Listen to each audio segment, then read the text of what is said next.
Hey everyone, welcome back to a new episode of IELTS Speaking Saturdays. Let's get started with this new set of questions. Part 1. Do you do any exercise? So I used to do a lot of exercise. I used to love going to the gym. I'd wake up at 5:45 and go to the gym at 6. But that stopped I think 1 or 2 years ago, and ever since then I've just kind of forgotten about it. So at the moment, the only exercise that I get is when I walk, right? When I have to get groceries or just, get a couple things from the local shop. So that's walking is pretty much the only exercise I get these days, although I really want to join the gym. I just keep forgetting about it. What type of exercise do you enjoy? Well, I really like lifting weights. It's a lot of fun. And the gym has so many machines, like, the leg press or whatever it's called. I don't remember. But it's this thing where and you know how women have, like, women's lower bodies have more strength. And so it's very easy for women to, hit like really high weights on that machine. So I loved that machine, and I just love like lifting free weights as well. Before I joined the gym, I always thought it would be so boring, but it's not. It's a lot of fun. Do you think exercise is important? Yes, I do, but we have this idea that exercise is something you do with weights or with machines, etc. But that's not really the case. Everything, any kind of movement that you do is exercise. When you walk, for example, that is also exercise. Or if you do a lot of work around the house, right? All the chores that you do, all of that is also exercise. So it's not necessary, to be healthy, to necessarily have to, exercise in the traditional sense of, weightlifting or running on the treadmill or something like that.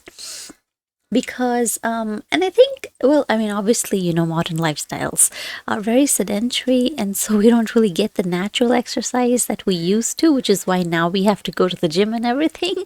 But yeah, I mean, if you just, incorporate more movement, then you'll find that you actually get enough exercise. Do you prefer exercising outdoors or indoors? Well, first of all, um outdoors, at least where I live, is just not very pleasant. So I always prefer an indoor environment, especially one that is, climate controlled. I need to be in a cool environment at all times, especially when working out. This one time I was looking around for gyms in the area, and I went up to this one place and I asked, the person who was hanging around there, about things like the fee and everything else. And I was like, where's the AC? I don't see the AC. And he was like, oh, we don't have an AC. I'm like, oh my god, no way, I'm not. I will never go there.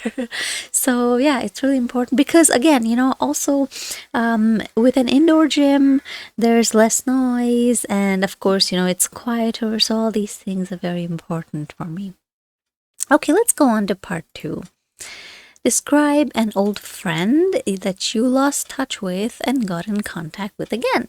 You should say who he or she is and how you knew each other, why you lost contact, how you got in contact again. Actually, it should be how you got in touch again. I don't know why it says that. Anyway, and explain how you felt after reconnecting. Okay, so, well, I mean, I've lost touch with a lot of people over time, but and of course, reconnected as well. But this one is really good. So when I was, I think, how old? Because I've shifted homes and I've, changed schools quite a lot. So naturally, you tend to make friends and lose friends as well. But when I think I was in primary school, and I must have been, I don't know, 6, 7 years, something like that. So maybe 6, 7, 8 years old, something like that. And I had a friend that I was really close to. We actually lived close together. And sometimes her dad would drop us off to school on his motorbike. Sometimes. So, I mean, again, we lived close by as well. So naturally, we'd play together and everything. But then, I think when I was 9 years old, we shifted homes. And so naturally, I also had to change schools. So we kind of fell out of touch. Back then, there was no social media. Internet use was really, really low. I mean, this was how many years ago? 20, 21 something years ago. So a long time ago. And so naturally, I mean, yeah, I lost contact. I mean, we might have a phone call like once in a blue moon or something, but that was that. But anyway, then of course, Facebook became a thing many years later when I was in college. And so, I looked her up and I just sent her a friend request. And I was like, yay, this is so cool because one of her friends, sorry about my voice today. So one of her friends actually went to the same college that I did, and so we kind of got connected like that as well. And we started chatting, and then it was kind of like the good old days again. It was a lot of fun. We changed a lot. Obviously, I mean, 20 years of not having much contact, and then getting to see all your pictures and chatting and talking about things, and you realize how much you've changed compared to when you were children, and how your interests and hobbies and views and all of that. So I mean, it was kind of kind of bittersweet because of course, I mean, when we were children, we were super close. We were almost what you would call best friends. I mean, I don't remember exactly because it was so long ago.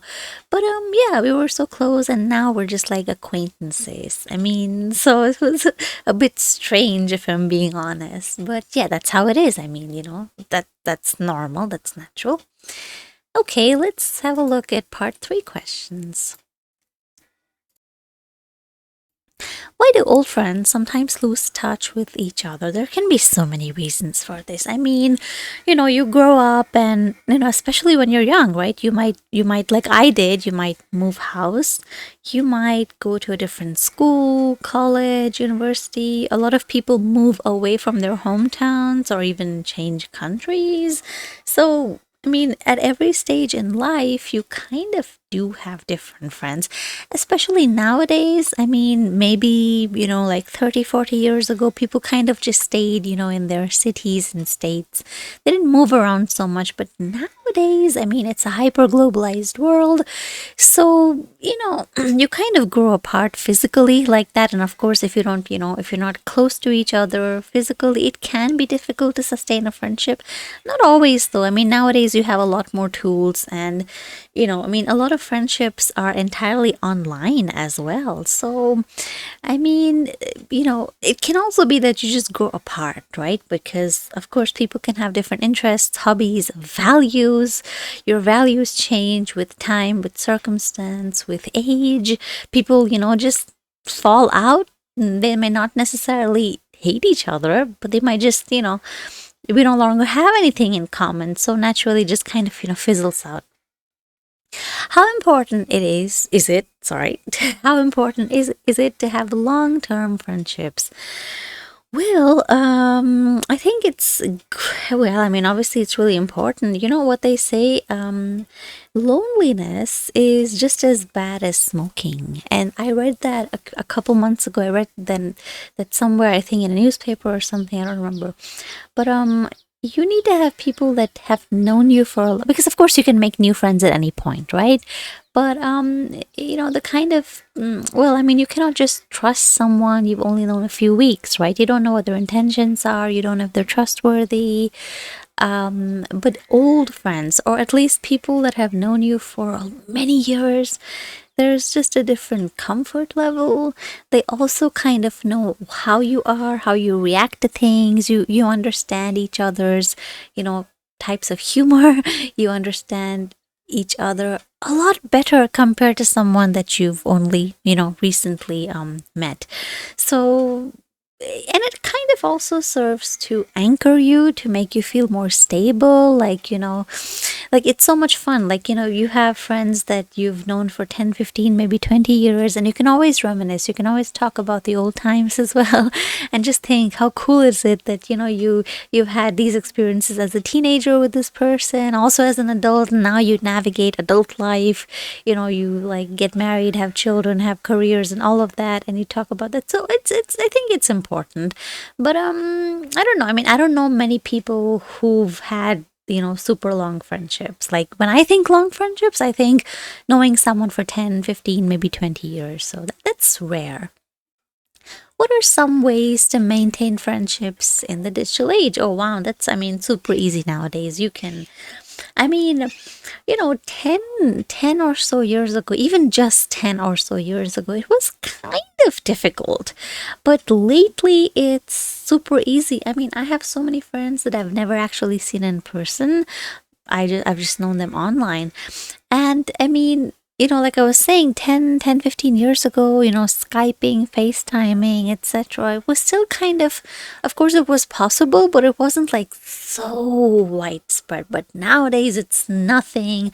Data is cheap and you have so many options. You have Messenger, you have WhatsApp, you have FaceTime, iMessage, Skype. I mean, Skype, I think, is a very millennial thing because the younger generation, I don't hear them talking about Skype. Like, no one's getting on Skype. They're just using, FaceTime or, WhatsApp or Facebook Messenger to even video call.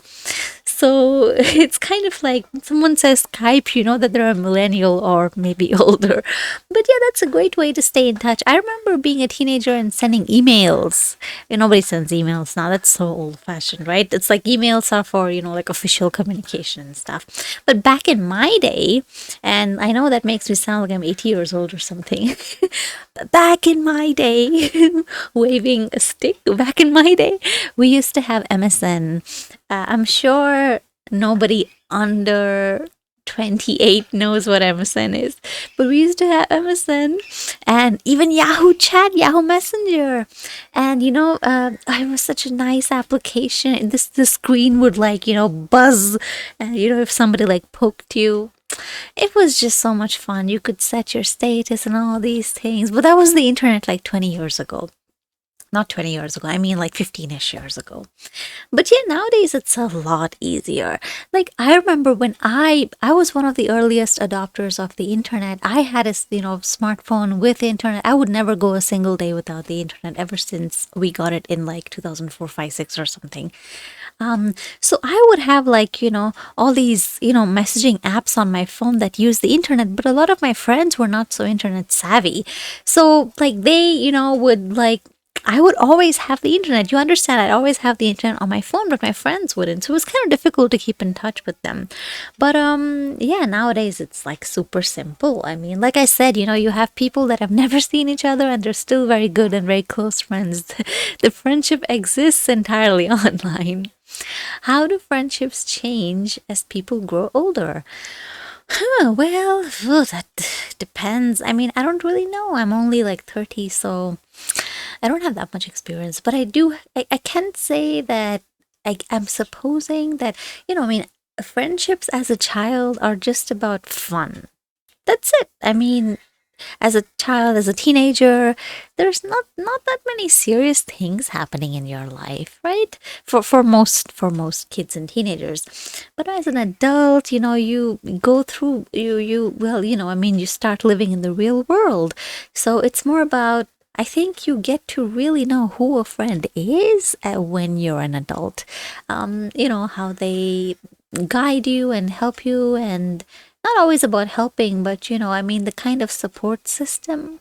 I think it's so important. When you grow older, there are many events that happen that can change the way you think about things. Your values might change, your ideals might change, what you want out of life might change. And so if you and your friends don't see eye to eye, then that friendship just kind of dies out. So, and then it also kind of, you go through things together, life-changing things often. So that also impacts the kinds of, the quality of the friendship, the kinds of friendship you have. Sometimes you lose friends, but sometimes you learn to gain, an appreciation for the friends, the new friends that come into your life. So yeah, some, stand the test of time. Some become stronger with time, deeper with time, and some just kind of fizzle out. Like I've seen that happen so often. But that's because, again, depends on the people, right? Some people don't really change that much, but some people change a lot. And so that can also impact friendships, obviously. So yeah, that was our test for today. Make sure you click on like in case you found this video useful, and don't forget to leave a comment in case you have any questions or comments or anything at all you'd like to share.